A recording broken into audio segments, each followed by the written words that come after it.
managing and increasing your energy.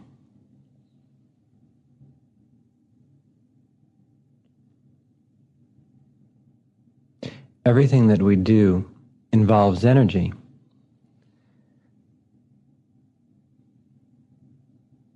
Personal power. The more energy that we have, the more we can accomplish. Whether it's things that you wish to accomplish physically, career-related, athletic things, or whether your goal is to enlighten your mind, to raise your awareness, to become conscious of God, of eternity, everythingness and nothingness. Life is wonder, endless, ceaseless wonder. When you're in a high state of attention, and of course you see that now naturally, if your energy level is low, then everything is gray, two-dimensional, boring, frustrating, unhappy. So happy people, enlightened people, and successful people, inspired people, they all share something in common. They've learned how to manage and increase their energy. Angry people, frustrated people, hateful people, unhappy people, dissatisfied people, people that are mean, that seek to injure others. These people all have something in common: the ineffective use of energy. They waste energy, they don't conserve it, and they don't know how to increase it. Sometimes they steal it, but what they steal, they use up quickly. They waste it. The study of Zen is the study of energy, power, knowledge, and balance. It's the science of energy conservation and control. In Zen, one uses energy, of course. We use energy to aid others, to see beauty, to discover love where we saw no love at all. The universe is made up of vibrating, pulsing light. But when our attention level drops, when our energy is low, we don't see that. Instead, we see what appears to be a solid material world. Everything is stuck together. People are stuck together. They can't change. Ideas are stuck together. They're irrevocable. We live in structures, houses. We think that the end of the universe is as far as a telescope can see. All this has very little to do with reality. It's a type of reality. The patient is dying. They're in the bed in the hospital. Their sight is fading, and they look around them and they just see grayness. You walk in the room and you're feeling great. And you don't see grayness. The sunlight is streaming in through the window. The flowers are beautiful that are on the vase. The lilies and roses. Awareness is governed by energy. The primary place that most people lose energy is in their interrelationships with others. Take two. The primary place where most people lose energy is in their interrelationships with others. That means that you lose your energy in your interactions with the people you know best. You can also gain energy if you interact with people in a way that's beneficial. But in most cases, energy is lost in little games of manipulation and little struggles of will, in the attempts to possess others, to wrap them up, to delude them, to shine them on. It takes a lot of energy to manipulate someone and keep them on a string. Or if you have a lot of energy and people seek it, they try and get to you, get into your life. They try and keep you off balance, keep you from making good decisions that will empower you, keep you from meditating well, keep you from being athletic and building your body up, being successful in your career. Because if you are successful and you meditate deeply and you have a healthy body, then your attention field will become very sharp and you'll look around and see if anyone is in your life for ill reasons. Oh, let's face it, nobody's perfect, right? We live in a world where everybody wants something.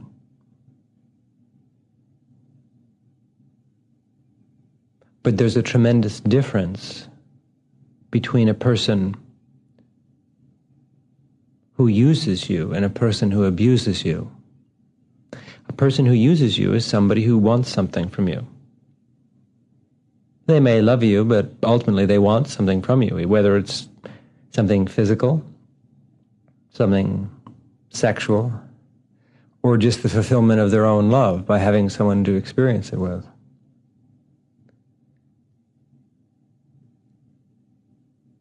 And you use people also for the same reasons. So reciprocity, a symbiotic relationship, is a relationship in which two people have worked out certain terms. I'm using you in certain ways, you're using me in certain ways. That's a balanced association. One is aiding the other, or allowing usage, if you will. An imbalanced association, though, is when one or both parties or more, if it happens to be a corporation, when one becomes abusive and takes unfair advantage, tries to block another's enlightenment or success, causes pain to another, injures them in any possible way, shape, manner, or form, physically, with energy, emotionally, occultly.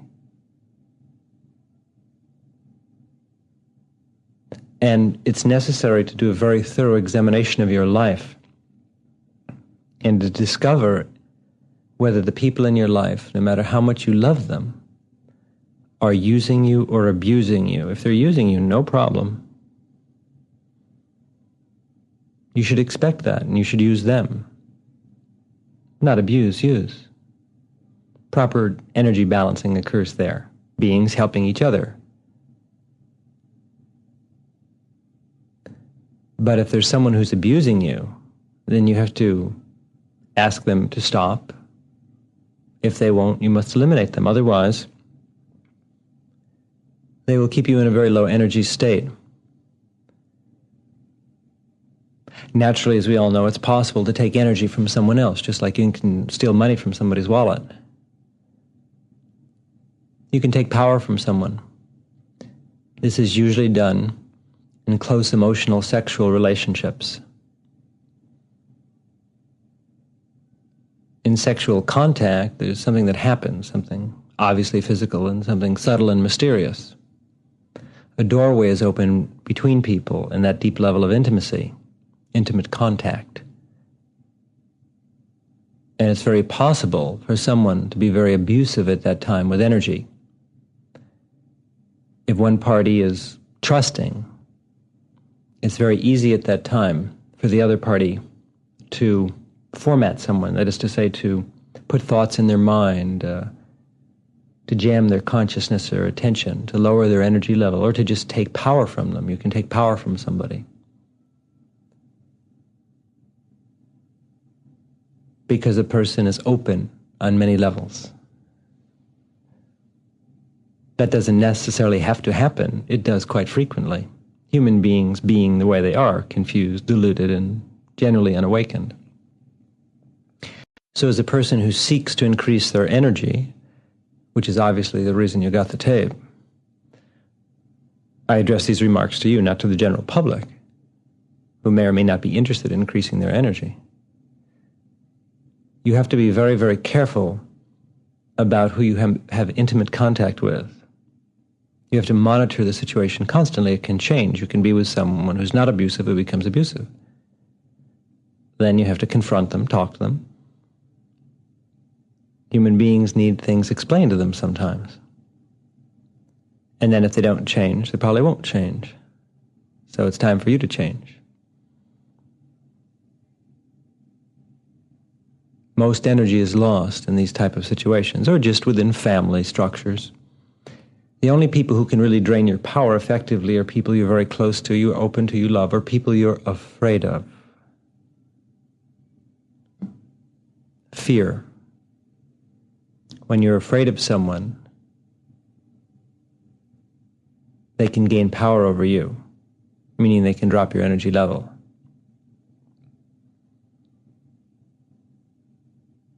If someone has something you want, if they can wrap you, we call it manipulation.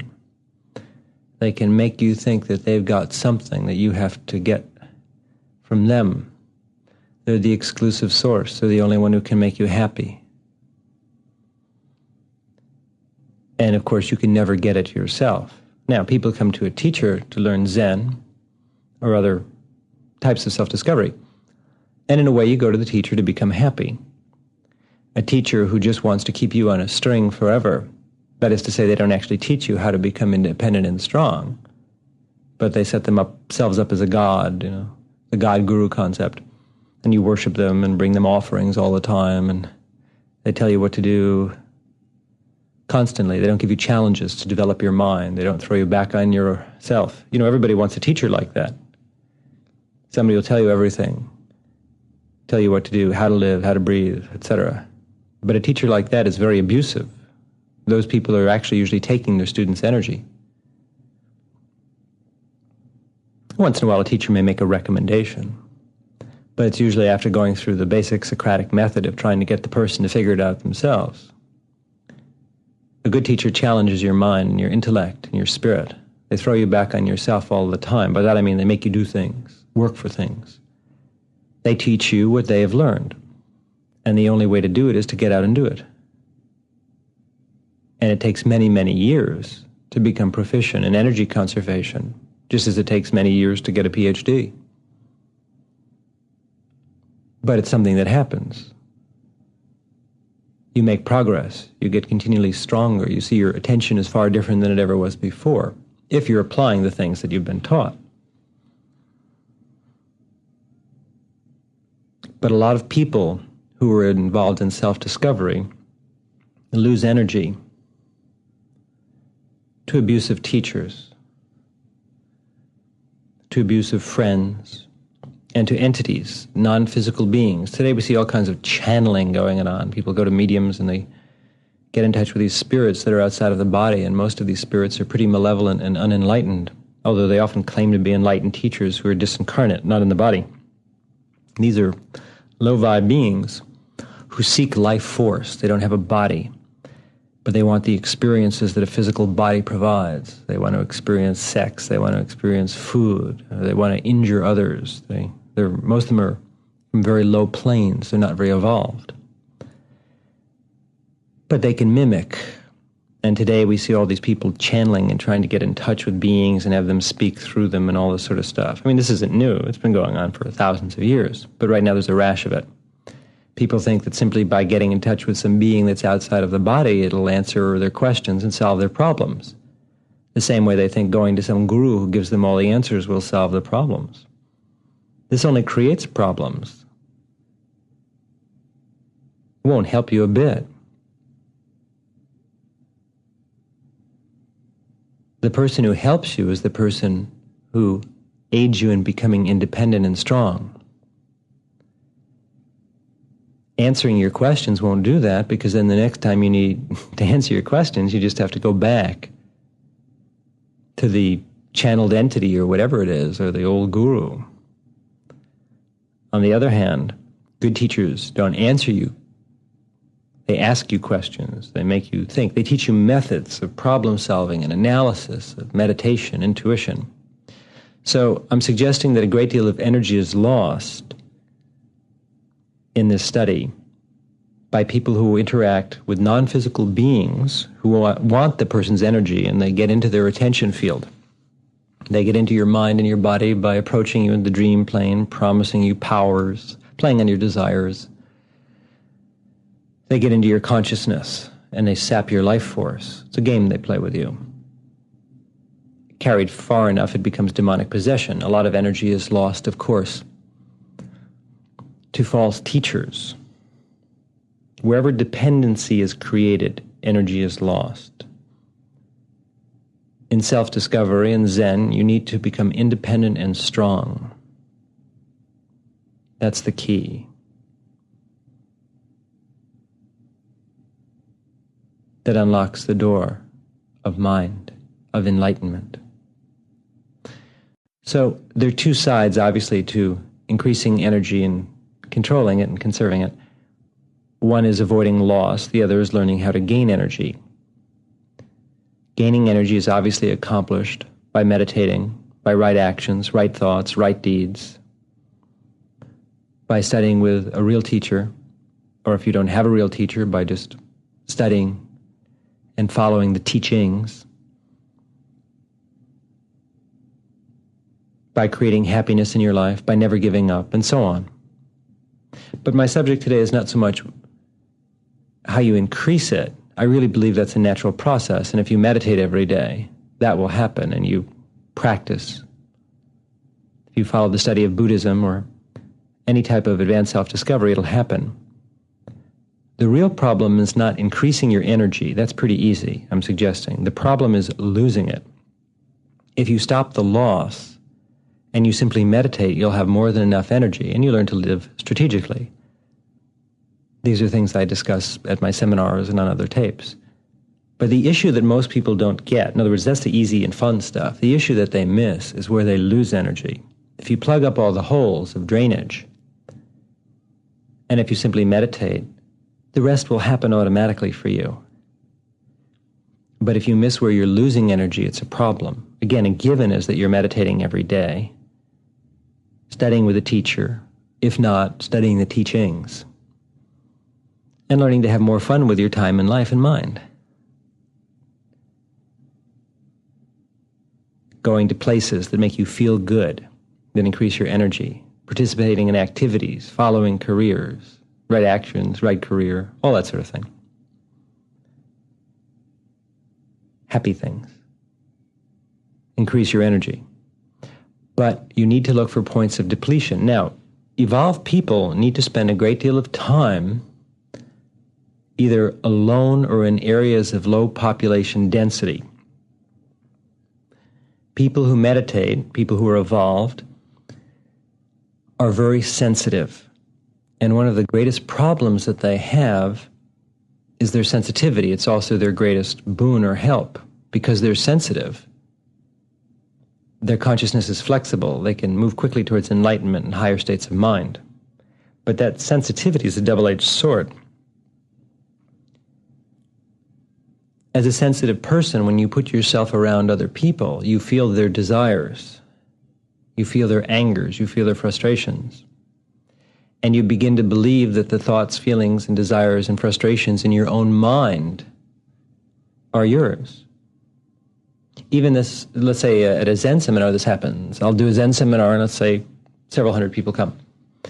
I'll be meditating, talking about the Dharma, about light, teaching strategic methods for having more fun with your life and becoming conscious, awakened. Naturally, all kinds of people come in different states of evolution, in different states of mind. And you'll sit at a seminar and you may feel other people's thoughts, some of which may not be too good. You'll pick it up. You'll also pick up a tremendous volume of high energy as I meditate with you. But when you go home, if you go home to a still place, those thoughts and impressions of those other people will drop away. But the good energy that you've picked up at the seminar will stay with you. And you'll see the next morning you'll feel changed, enlightened, that is to say, more aware. So I'm suggesting that it's really important that you live in a place that has good energy, where you sleep, where you dream, where you meditate, where you spend a lot of your time is key. And you want to do that in a place that, while is accessible to your career, and we live in a world of cities and you have to get in and out of the city, and I think that's a fine thing to do. There's lots of fun things to do in cities. But you need to try and get out of the city as much as possible. If you do live in the city, it's necessary to get out of it on weekends or whenever and go for hikes and walks in nature. Not simply on a busy ski slope with 10,000 other people on it, but someplace more solitary.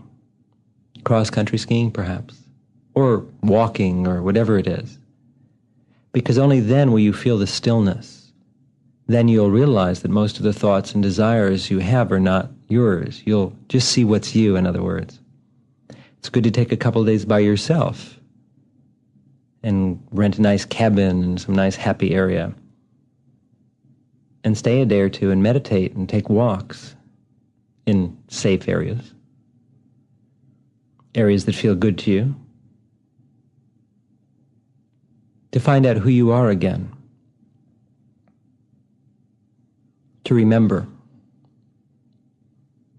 Ideally, you would live in an area that's not necessarily in the middle of the country, out in the woods,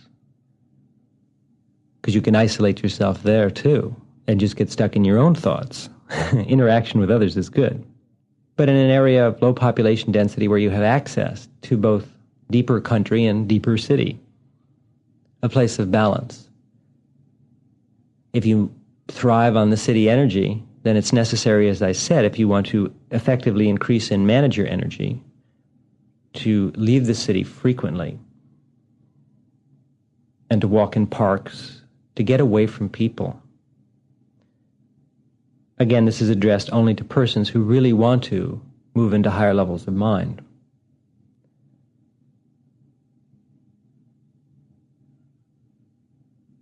Because you're more sensitive than you realize.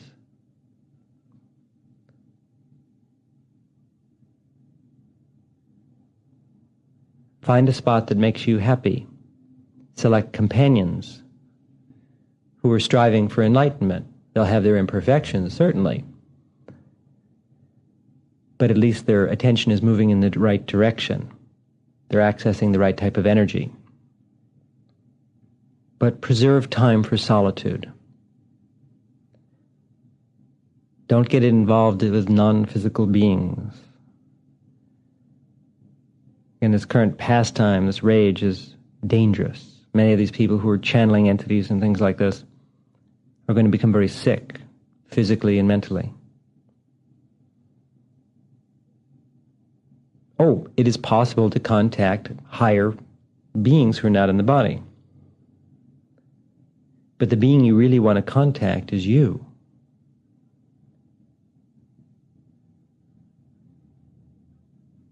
Or go see a teacher who's in the body who you can tell more about. These non-physical beings, it's very hard to tell what they're up to. You can't see them.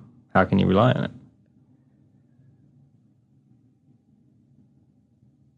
It's chancy.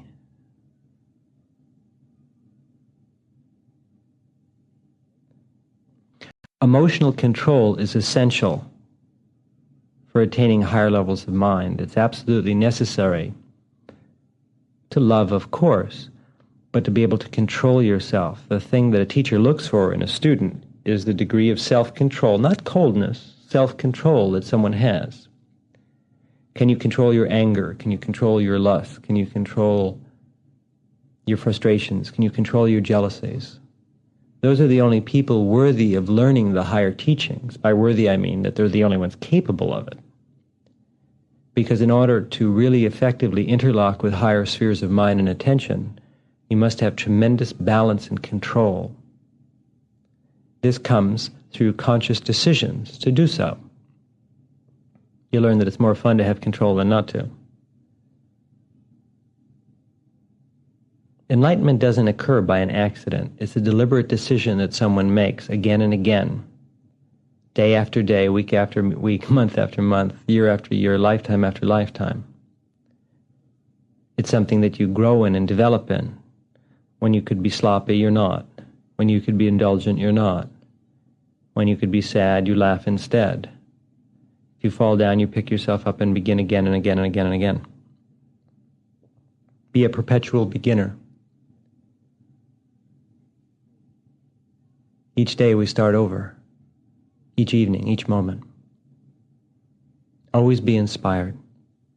It's that attitude of inspiration and belief that creates energy. There are dark forces in the world that would have you believe that you can't succeed and that you're a failure and that you're evil and all this nonsense. There are no bad people. There are only bad states of mind. And you dwell in them like houses, and you can move out of them like you move out of houses if you so decide.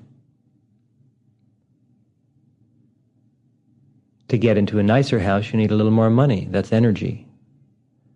And you'll gain that by meditating deeply, by speaking the truth, by learning to be still, and by avoiding the crowd.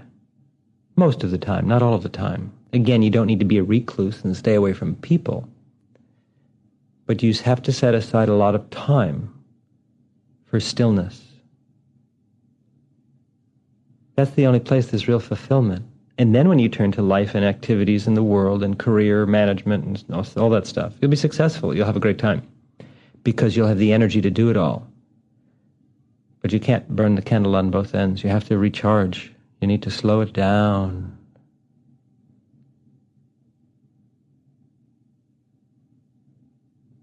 And you have to find out whose thoughts are yours and whose are not.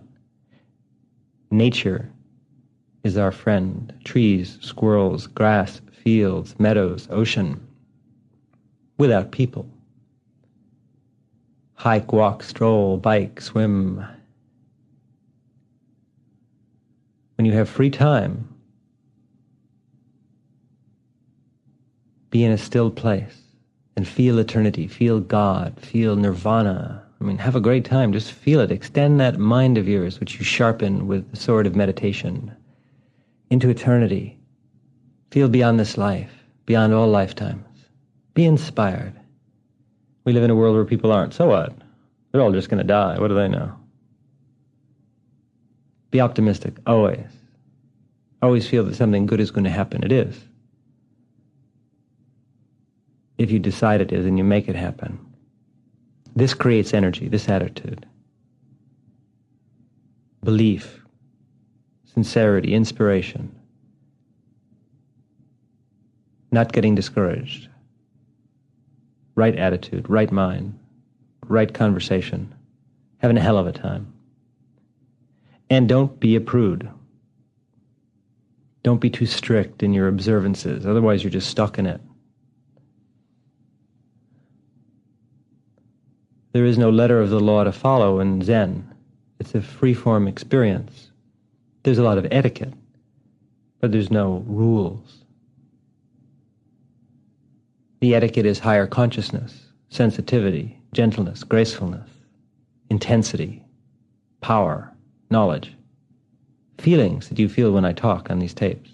That's all I have to teach you are feelings. The words don't matter that much. But as you listen, feel the stillness of my mind. Not my mind, but of mind. Infinite mind, endless, never beginning and never ending. And live in that stillness and revel in it. And then enter into the activities of the world without getting overjoyed by success or totally put out by failure. Whether they love you or hate you, it doesn't much matter. What matters is stillness.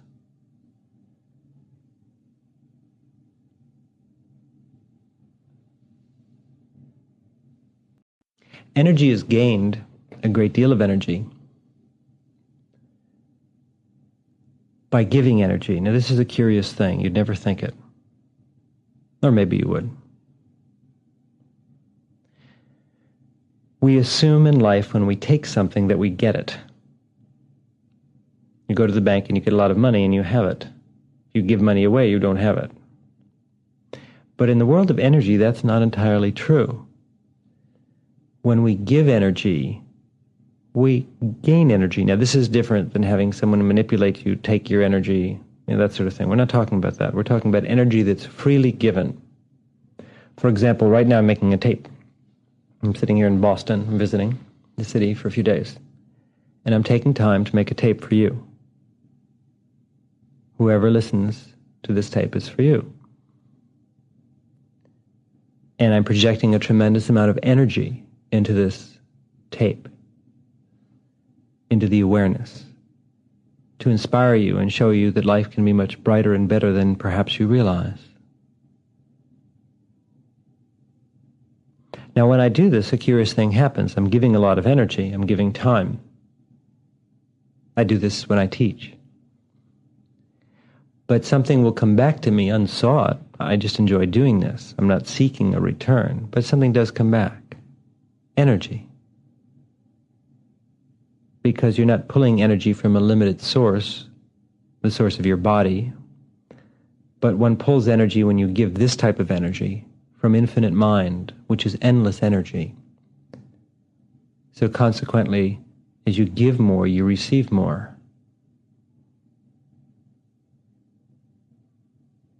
So whenever you take the time to inspire someone, to aid them in their inner search, you'll find energy will come back to you, unless, of course, you're ego tripping, or you're trying to manipulate them or make them feel that you're powerful and wonderful.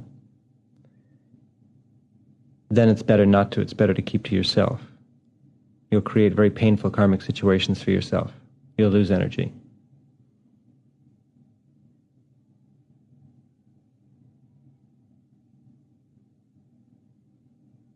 The inner laws on this subject are very strict. They were written a long time ago. They're not about to change.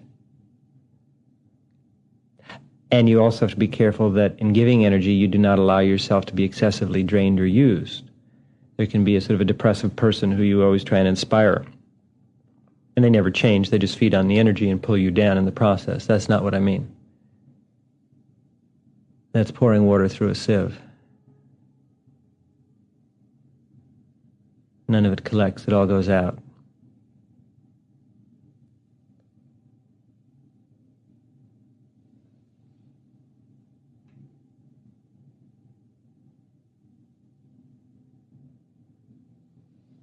The alternative, of course, is to inspire people very selectively with sincerity.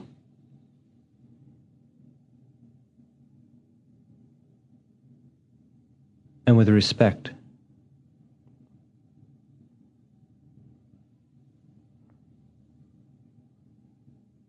And we have the opportunity to do this constantly. You want to increase your energy tremendously? Then want inside your heart to inspire others. You don't have to get up on a stage and teach. Just want that, and you will find life will occasionally cause you to encounter someone who you can inspire. And it will lift you tremendously. One of the best ways to increase your energy. Meditate, inspire others, spend time by yourself, spend time away from people, manage your career properly, work at something that's constructive, that doesn't injure others, and put your full attention into it. Self-control is completely necessary for increasing and raising your attention level. And one of the places you practice that is at work. You work many, many hours. It's the major activity of your life. Obviously, you can lose a lot of energy or gain a lot of energy from it. When you put your full attention into it, and you do a good job not just for the paycheck, but because that's part of your impeccability, then you'll find it'll heighten you. Oh, we all become physically tired from working. But if we work with right intent, we're inspired. Our mind goes higher, our level is more expansive.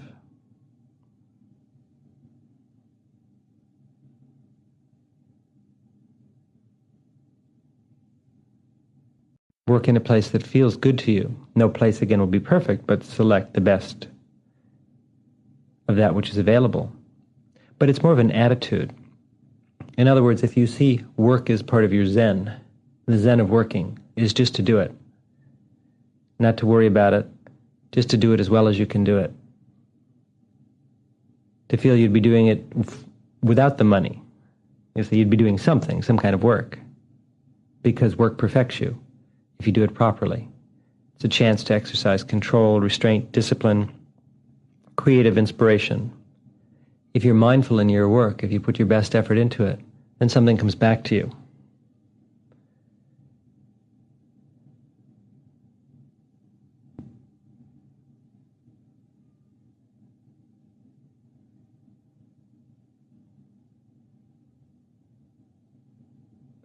And of course, try and feel that you are beyond time and space. When you meditate, when you practice Zazen, go beyond this world, beyond time, beyond life, and try and retain that feeling, not a feeling of being spaced out, cosmic consciousness, in touch with the moment and with eternity. Throughout the day, remind yourself that you're moving through eternity. Be focused, be centered, be in the now. Know what's going on in the world.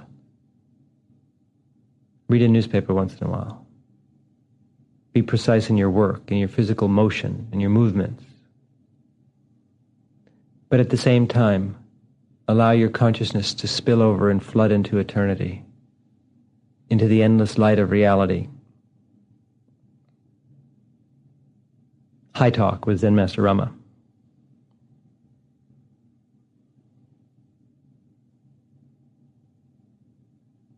So it's about 4 a.m. here in Boston. The world is still. Soon everybody will be getting up and going about their tasks.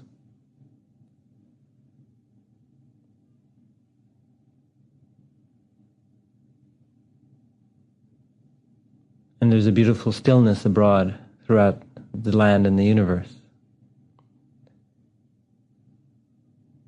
Feel it and enjoy it.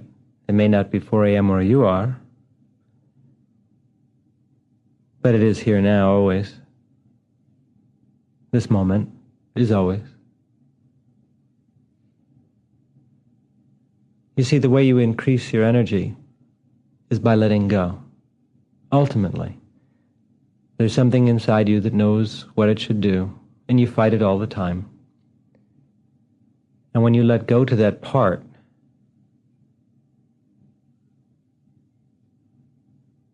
you become perfect.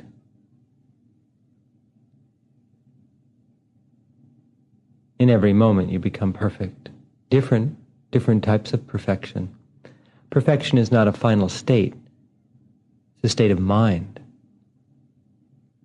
A child is perfect. It's a perfect child. A teenager is perfect. A perfect teenager. The adult is not more perfect. The child might think so, the teenager might think so, but the adult looks back and thinks the child and the teenager are more perfect. Perfection is a state of mind. Everything is a state of mind. There are 10,000 states of mind.